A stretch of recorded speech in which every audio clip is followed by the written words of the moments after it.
Good morning everybody. चलिए register निकालें, pen निकालें और जो जूम पर हैं बिल्कुल अच्छे ढंग से निकाल लीजिए आप लोग सभी लोग, क्योंकि समय बहुत कीमती होता है बेटा। तो मैं आज आपको सेकंड लेक्चर में बायोलॉजिकल क्लासिफिकेशन के सेकंड लेक्चर में मैं आपको डिफरेंट सिस्टम ऑफ क्लासिफिकेशन यानी वैज्ञानिकों द्वारा समय समय पर कौन कौन से सिस्टम दिए गए थे वह सिस्टम मैं आपको बताऊंगा। तो सबसे पहला जो दिया गया था वह आर्टिफिशियल क्लासिफिकेशन दिया गया था यानी कृत्रिम वर्गीकरण पद्धति। सेकंड जो दिया गया था वह नेचुरल क्लासिफिकेशन यानी प्राकृतिक वर्गीकरण पद्धति। और तीसरा जो दिया गया था वह फाइलोजेनेटिक क्लासिफिकेशन यानी जाति वृत्तीय वर्गीकरण की पद्धति दी गई थी। तो सबसे पहला मैं आपको बता रहा हूं आर्टिफिशियल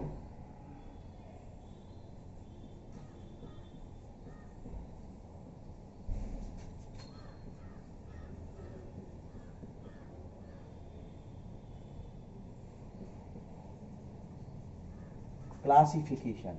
आर्टिफिशियल क्लासिफिकेशन देख लीजिए, इसको सीधे सीधे यहां लिख दें आप लोग, कृत्रिम वर्गीकरण पद्धति।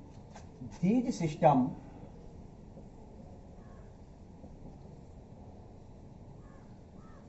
Of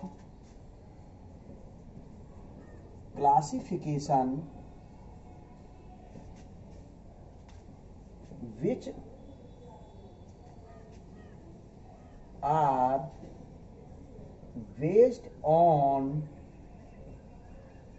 few character। ये जो सिस्टम था बेटा, ये जो क्लासिफिकेशन की पद्धति थी कुछ लक्षणों को लेकर बनाई गई। कुछ लक्षण ले लिए उसको लेकर बना दी गई। इस पद्धति में इस बात पर ध्यान नहीं दिया गया कि उन जीवों के बीच क्या समानताएं पाई जाती है, उन पौधों के बीच क्या समानताएं हैं, उनके बीच में क्या अंतर संबंध है, क्या इंटर रिलेशनशिप है।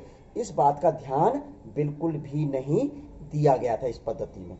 यह पद्धति मुख्य रूप से आपको ध्यान होगा कौन कौन से साइंटिस्ट ने दी थी। मैं एक लाइन में कह देता हूं कि कैरोलस लीनियस तक जितने वैज्ञानिक थे उन वैज्ञानिक ने यही पद्धति प्रस्तुत की थी। जैसे कौन कौन सा क्लासिफिकेशन था, प्लिनी जो साइंटिस्ट थे उन्होंने यही क्लासिफिकेशन दिया था।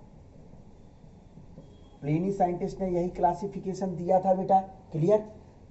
थियोफ्रास्टस जो थे,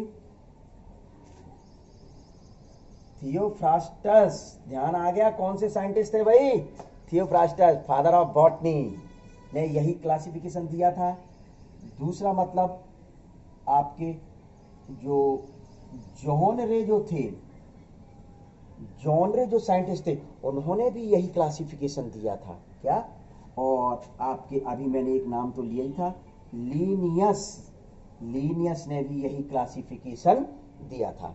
तो विशेष ध्यान रख लें इसमें पौधों की समानताओं एवं उनके बीच में क्या अंतर संबंध पाया जाता है इस बात का विशेष ध्यान नहीं दिया गया था। First classification.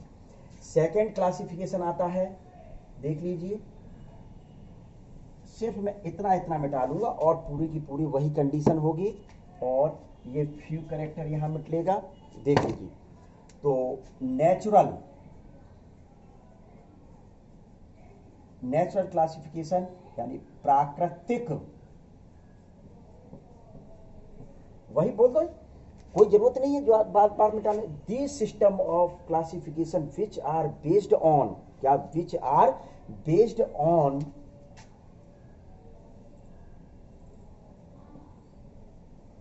Similarity of structure and similarity of structure and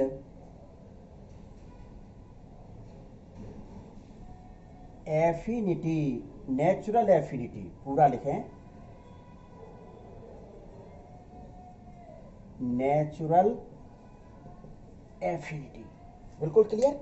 मतलब ये जो सिस्टम था वह प्राकृतिक संरचनात्मक क्या लक्षण है और इनकी स्ट्रक्चर की समानता और नेचुरल बंधुता, उनकी प्राकृतिक बंधुता क्या है, इस बात पर मुख्य रूप से यह निर्भर था। सीधे सीधे लिख दिया, these system of classification which are based on similarity of structure यानी सीधी सीधी संरचनात्मक समानताएं और नेचुरल एफिनिटी। तो क्या कह दिया जाए, प्राकृतिक बंधुता। क्या, प्राकृतिक बंधुता इसके बेस पर डिपेंड करती थी। साथ ही साथ यहां वैज्ञानिकों ने सरलता से जटिलता की ओर, सिंपल टू कॉम्प्लेक्स, क्या सरलता से जटिलता की ओर जीवों को वर्गीकरण किया था। तो ये इसमें कौन कौन से साइंटिस्ट का क्लासिफिकेशन था, एक तो आपको ध्यान होगा डी कैंडोले का क्लासिफिकेशन जो था वह इसी के ऊपर डिपेंड करता था। किसका, डी कैंडोले का जो क्लासिफिकेशन था बेटा वह इसी के ऊपर। और दूसरा जो थे वैज्ञानिक बेंथम हुकर्स का जो क्लासिफिकेशन था वह नेचुरल क्लासिफिकेशन के ऊपर ही डिपेंड करता है। तो बेटा ये आप करते चलिए साथ साथ, बिल्कुल ठीक है। तो ये अब आता है आपका इसको मिटाल दें सिर्फ, फाइलोजेनेटिक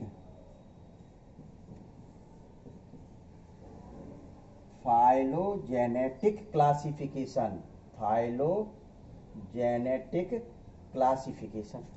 तो यहां ध्यान कर लें, these system of classification which are based on origin, मैं पूरी डेफिनेशन नहीं, ऑरिजन एंड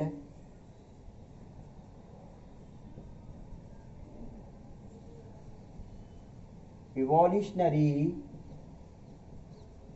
हिस्ट्री, यानी ये क्लासिफिकेशन है वो किसके ऊपर डिपेंड करता है, उत्पत्ति, क्या किसके ऊपर कर रहा है, उनकी उत्पत्ति क्या है और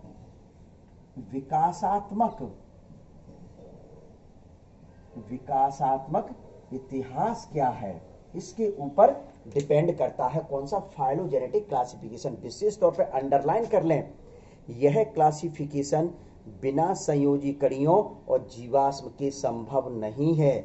यह क्लासिफिकेशन बिना संयोजी कणियों या जीवाश्म के संभव नहीं है, यानी कि these classification system are not possible without connecting link and fossils। बिना फॉसिल्स के और कनेक्टिंग लिंक के यह संभव नहीं है। तो ये जो क्लासिफिकेशन दिया गया था वह क्लासिफिकेशन मुख्य रूप से किसके द्वारा दिया गया था, एंगलर, किसके द्वारा दिया गया था बेटा, एंगलर और प्रेंटल साइंटिस्ट का जो क्लासिफिकेशन था वह इसी के ऊपर डिपेंड करता है।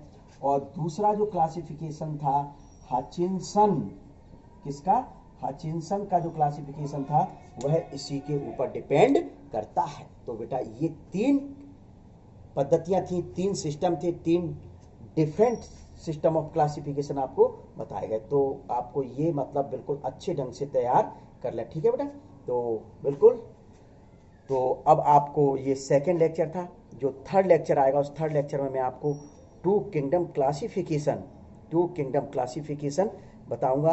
तो टू किंगडम क्लासिफिकेशन के लिए आप बिल्कुल तैयार रहें, और यदि हुआ तो साथ ही साथ मैं आपको 5 किंगडम क्लासिफिकेशन भी बताऊंगा, ठीक है। Okay, bye.